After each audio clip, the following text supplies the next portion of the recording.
अस्सलाम वालेकुम दोस्तों। तो उम्मीद है कि आप बिल्कुल ठीक ठाक होंगे और आज हम बात करेंगे इटली के बारे में कि इटली में हर किसी का जो है ना सवाल होता है, एक आम तरह का सवाल। जब भी किसी के जहन में जो है ना पढ़ाई, study abroad in Italy in Europe जो है, जब सवाल आता है तो फिर इनसिक्योरिटी होती है जहन में कि भाई इटली के बारे में जानकारी नहीं होती।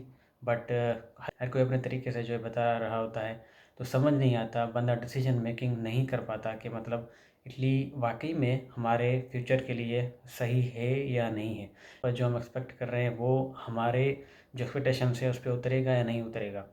तो उसके हवाले से मैं पॉइंट बाय पॉइंट जो है बात करूँगा। आज के इटली में स्टडी के हवाले से जो है चीज़ें मौजूद हैं और आपको किस तरह से फ़ायदा दे सकती हैं इन फ्यूचर, और आपकी जो भी क्वेरीज़ हैं, जो भी क्वेश्चंस हैं, वो आपके इंशाल्लाह क्लियर होंगे। मैं अपने तरीके से मैंने थोड़ी सी रिसर्च की है, उसके हवाले से आपको ऐड करूँगा। मास्टर्स या पीएचडी या बैचलर के लिए यहाँ पर आपका है कि भाई मुझे मास्टर्स या बैचलर या पीएचडी जो है परस्यू करनी है अब्रॉड से।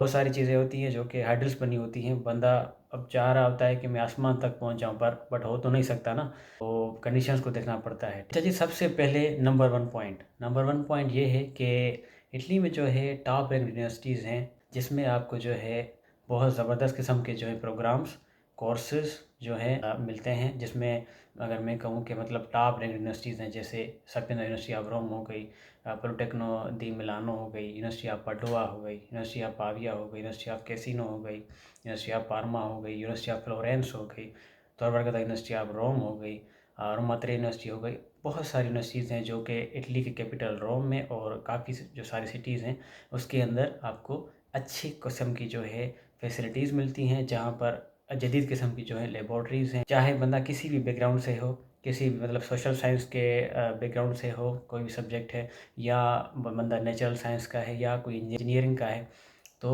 उनके लिए जो है हर किस्म की जो है मॉडर्न डे जो अप्रोच है के हवाले से जो है हर चीज़ जो है यहाँ पर मौजूद है। जदीद साइंस में जो कुछ आजकल हो रहा है, तो उसके हवाले से सब चीज़ें यहाँ पर अवेलेबल हैं। रिसर्च एंड डेवलपमेंट की बात करें तो इटली हाई है। इटली का इंफ्रास्ट्रक्चर ओवरऑल जो है ज़बरदस्त है। यूनिवर्सिटीज़ का जो है और रिसर्च इंस्टीट्यूट्स हैं, सेंटर्स हैं, जहाँ पर आप जदीद किस्म के जो है वहाँ पर फैसिलिटीज़ आपको मौजूद हैं। हाई क्वालिटी एजुकेशन है जो आप यहाँ पर हासिल कर सकते हो, जो कि इन फ्यूचर में आपको बहुत सारी स्किल्स जो हैं, जो कि आपको फ्यूचर अगर संवारना है, अगर आगे जाना है, तो मदद करेगी। अच्छा, नंबर दूसरा पॉइंट ये है cost of living. Cost of living क्या है? मतलब ये है कि यहाँ पर अगर आप सोच रहे हैं कि आने की, तो मतलब जो रहने सहने के हिसाब से जो है बहुत सस्ता है। इसमें कोई शक नहीं है कि मतलब ये है कि as compare to other countries जो यूरोप के हैं, वहाँ पर एक्सपेंसिव है स्टडी। और के अलावा जो है दूसरी चीज़ ये कि यहाँ पर आपकी जो फ़ीस है वो तकरीबन 1000 यूरो पर ईयर होती है, मतलब एवरेज। तो वो जो है अगर आपके पास स्कॉलरशिप है तो वो आपकी एग्जेम्प्ट कर देते हैं, तो वो फीस जो है ज़ीरो हो जाती है। और अगर रहने सहने की बात करें आउटसाइड, वो भी काफ़ी सस्ता है। फूड के हवाले से कहें, रिहाइश के हवाले से कहें, काफ़ी सस्ता है। ट्रैवलिंग के हवाले से कहें। अच्छा, उसके अलावा नंबर तीसरा ट्रांसपोर्ट। अब ट्रांसपोर्ट जो है इटली में पूरे रोम में आप जो है आपको एक कार्ड मिलता है, एक स्टूडेंट कार्ड होता है, ट्रम्प होती है, बस होती है, और उसके अलावा मेट्रोस होती हैं, जो आपको पूरे रोम में जो है एक्सेस देती है कि आप जा सकते हो। इसका कोई इशू नहीं होता। एक साल का जो है कार्ड बनता है, जो कि आपको 130 यूरो में, अगर आप 26 ईयर्स से कम है आपकी एज, तो आपको 130 यूरो में, जो कि पूरे साल में आपको ज़रूरत नहीं पड़ती, पूरे रोम में आप आ जा सकते हो। तो ट्रांसपोर्ट का भी इशू नहीं होता, वो बहुत ही सस्ती है। अच्छा जी, उसके अलावा अगर पार्ट टाइम की बात करें तो काफ़ी सारे लोगों का सवाल होता है कि पार्ट टाइम जॉब कितना अलो है। अमूमन अगर देखा जाए तो 20 आवर्स पर वीक जो है आपको 20 आवर्स हर जो यूनिवर्सिटी है या फिर कंट्री है, तकरीबन यूरोप का जो कंट्रीज़ है, आपको अलो करता है। जितना मुझे पता है जर्मनी का या इटली का, तो इटली का भी यही हिसाब है। बट ये है कि यहाँ पर इतनी कोई सख्ती नहीं होती। डिपेंड भी करता है आपकी यूनिवर्सिटी पे। आप जो है 20 आवर्स पर वीक से ज़्यादा भी काम कर सकते हैं पार्ट टाइम।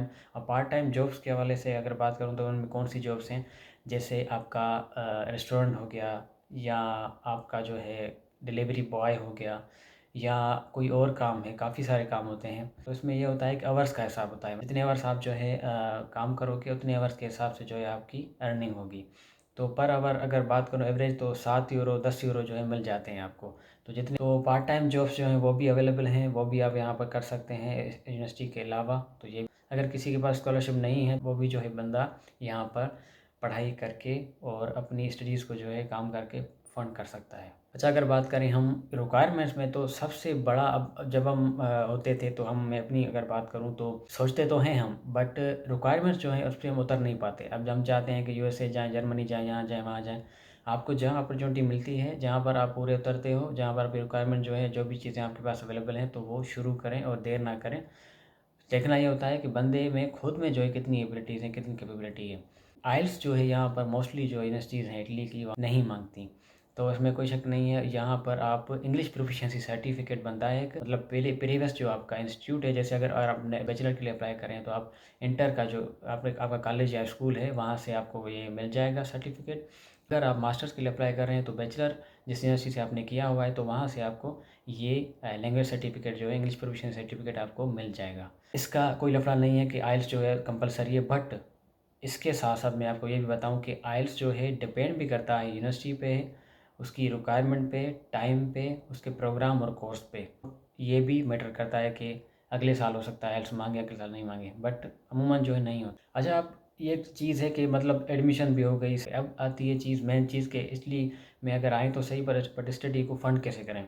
भाई देखें, यहाँ पर 2 किस्म की स्कॉलरशिप्स होती हैं। अगर बैचलर की बात करें, मास्टर्स की करें, तो इनमें जो है नीड बेस्ड स्कॉलरशिप्स होती हैं, जो कि आपकी इनकम के बेस पे होती है। मतलब आपका जो होम कंट्री है, वहाँ पर आपकी इनकम टोटल क्या है, ठीक है? उसके डॉक्यूमेंटेशन होती है, उसके बेसिस पे जो है आपकी रैंकिंग बनती है, उसके हिसाब से आपको स्कॉलरशिप मिलती है।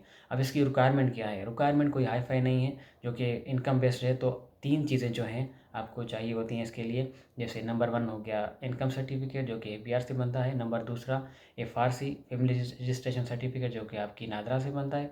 और नंबर तीसरा आपका नो प्रॉपर्टी सर्टिफिकेट, जो कि आपके पास मतलब ये दिखाएंगे कि प्रॉपर्टी मेरे पास नहीं है पाकिस्तान में। ये तीनों चीज़ें जो हैं, इस पे आपको स्कॉलरशिप मिल जाएगी। अच्छा, ये तब मिलेगी आपको जब आपकी एडमिशन हो। इटली में ये है कि नीड बेस्ड स्कॉलरशिप ऐसी होती है कि मतलब एडमिशन आपकी हो तो आपको कंसिडर किया जाता है स्कॉलरशिप के लिए। अच्छा, उसके अलावा अगर पीएचडी की बात करें तो पीएचडी के लिए जो है स्कॉलरशिप्स होती हैं, जो कि अगर आपको एडमिशन मिल जाती है तो वहाँ पर जो है आपको काफ़ी ज़्यादा जो है स्कॉलरशिप होती है, जो कि आपको मिलती है। बात है कि स्कॉलरशिप जो है कितनी मिलती है। स्कॉलरशिप जो है आपको, अगर मास्टर की बात करें तो 7,000 यूरो, 7,500 अभी हो गई है, ठीक है? इंक्रीज़ भी हो सकती है आने वाले सालों में। 7,000 यूरो जो है आपको पर ईयर मिलता है, जो कि 6-6 महीने के हिसाब से मिलता है, 2 इंस्टॉलमेंट में। तो ईज़िली जो है आप सर्वाइव कर सकते हो यहाँ पे। एवरेज जो यहाँ पर जो है मंथली एक्सपेंस होता है, वो इस तरह से होता है कि मतलब 300, 350 या 250 तक भी बंदा उसमें गुज़ारा कर सकता है। तो आपके जो 7,000 यूरो हैं, वो पर ईयर काफ़ी होते हैं आपके सर्वाइवल के लिए। पीएचडी की अगर बात करें तो पीएचडी में जो है मंथली आपको मिलते हैं पैसे। किसी स्कॉलरशिप में जो है 1,000 यूरो देते हैं, किसी स्कॉलरशिप में जो है 1,200 देते हैं, किसी में 1,400 देते हैं, तो जो कि काफ़ी जो है ज़्यादा होते हैं। ये थी पीएचडी, बैचलर और मास्टर्स की जो है स्कॉलरशिप। बैचलर में भी यही है कि आपको कुछ अमाउंट दिया जाता है, ठीक है? तो आपको स्कॉलरशिप मिलती है। अच्छा, ये थी नीड्स बेस्ड स्कॉलरशिप, जिसको रीजनल स्कॉलरशिप्स कहते हैं, ठीक है? जिस यूनिवर्सिटी में आप हैं, मिसाल के तौर पे मैं हूँ सफीना यूनिवर्सिटी ऑफ रोम में, तो यहाँ रोम जो है जिसका रीजन है लाज़ियो, ठीक है? लाज़ियो रीजन में आती है, तो इसको हम रीजनल स्कॉलरशिप्स कहते हैं। जो रीजन की जो बॉडी होती है, गवर्नमेंट बॉडी, वो फंड करती है उस यूनिवर्सिटी को। बात करें मास्टर्स की, तो वीज़ा रेशियो की बात करें तो ऑर्डर के हिसाब से है कि बैचलर में थोड़ा मुश्किल होता है वीज़ा मिलना, और मास्टर्स के लिए थोड़ा सा ईज़ी हो जाता है, बट पीएचडी के लिए तो बिल्कुल ईज़ी हो जाता है। 100% जो वीज़ा रेशियो है, अगर आपके पास एडमिशन है। इसके अलावा नंबर 7वीं पॉइंट ये है कि आप पूरे यूरोप में आपको एक्सेस मिलता है, जो कि आपको एक तो शेंजन वीज़ा मिलती है, जो शेंजन कंट्रीज़ है, मोर देन 27 कंट्रीज़, जिसमें आपका जर्मनी है, बेल्जियम है, स्पेन है, इटली है, फ्रांस है, स्वीडन है, डेनमार्क है, नॉर्वे है, काफ़ी जो सारे कंट्रीज़ है जहाँ पर आपको पूरा एक्सेस मिलता है कि आप उस शेंजन वीज़ा पे लेस देन 90 डेज़ के लिए आप वहाँ पे विज़िट कर सकते हैं, ठीक है? वहाँ पे जा सकते हैं आप घूमने, एक्सप्लोर करने, हिस्ट्री को, कल्चर देखना, आर्ट को देखना, साइंस को देखना, दुनिया में क्या हो रहा है, लोग क्या कर रहे हैं, लोगों का रहन-सहन कैसा है, ये सारी चीज़ें जो हैं आप यहाँ पर ईज़िली कर सकते हैं उस वीज़ा पे। अच्छा, नंबर 8वीं पॉइंट ये है कि एरास्मस मोबिलिटीज़।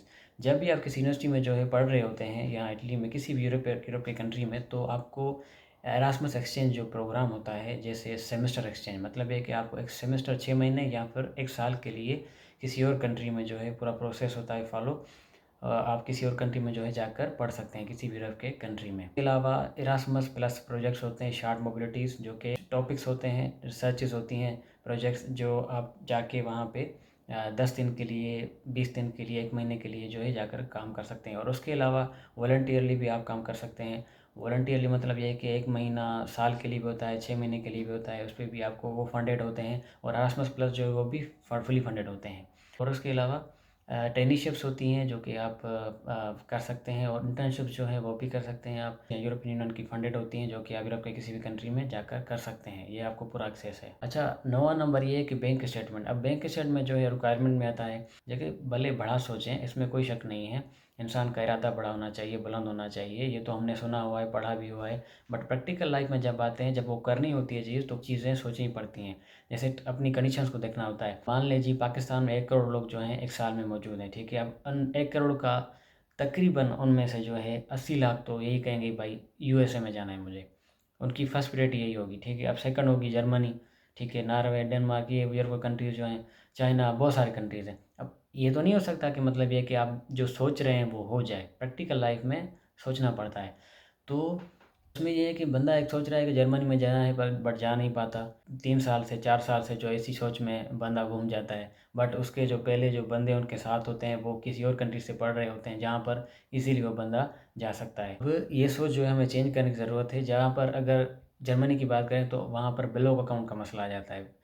अब ब्लॉक अकाउंट यानी आजकल के जो मतलब ये कि 25 लाख 30 लाख हो जाते हैं पाकिस्तानी। अब 25-30 लाख जो है, एक गरीब बंदा, लोअर मिडिल क्लास बंदा जिसको पढ़ना है अब्रॉड में इन फ्यूचर को संवारने के लिए, तो नहीं जा सकता ना, इजी नहीं है। तो इसलिए इटली जो है बेस्ट ऑप्शन है आपके लिए। यहाँ पर ब्लॉक अकाउंट का कोई सीन नहीं है। यहाँ पर बस आपको 6,000 यूरो की जो है बैंक स्टेटमेंट जो है दिखानी पड़ती है। वो भी आपका पैसा कोई यूज़ नहीं होता। जैसे जर्मनी में ब्लॉक अकाउंट है कि आपको डिपॉजिट करना पड़ता है वो पैसे, और आपको मिल रहे होते हैं मंथली। तो ये यहाँ पर ऐसा सीन नहीं है।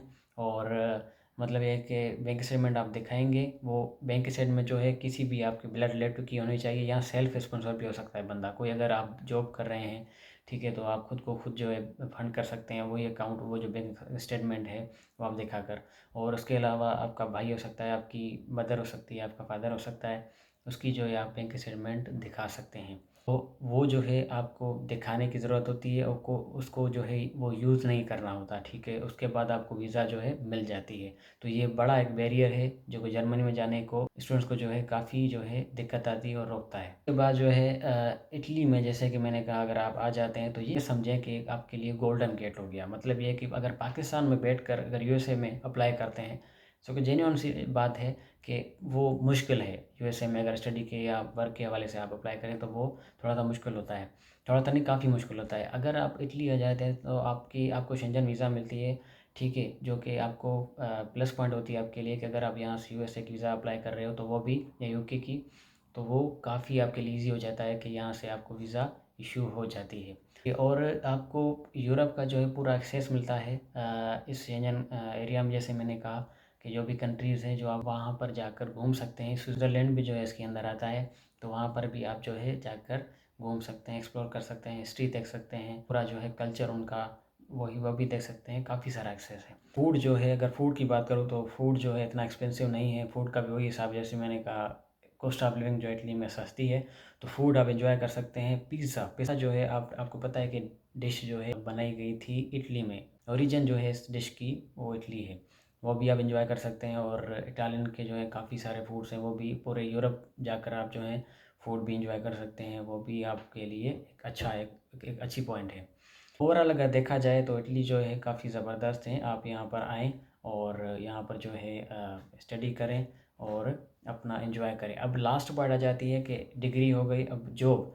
देखें, इटली में जो है एक पॉइंट ये है कि आप साथ साथ जब आए ना इटली, अब ये आखिरी पॉइंट है कि मतलब आप लैंग्वेज जो ज़रूरी है। जैसे लैंग्वेज इसलिए ज़रूरी है क्योंकि आपका जो प्रोग्राम होता है वो इंग्लिश में होता है, वो आप स्टडी तो कर लेते हो, ठीक है। बट क्या होता है कि वो आप बाहर जाएंगे तो जाहिर सी बात, अगर आपको काम करना है तो आपको, आपके लिए इटालियन लैंग्वेज जो है वो ज़रूरी होती है।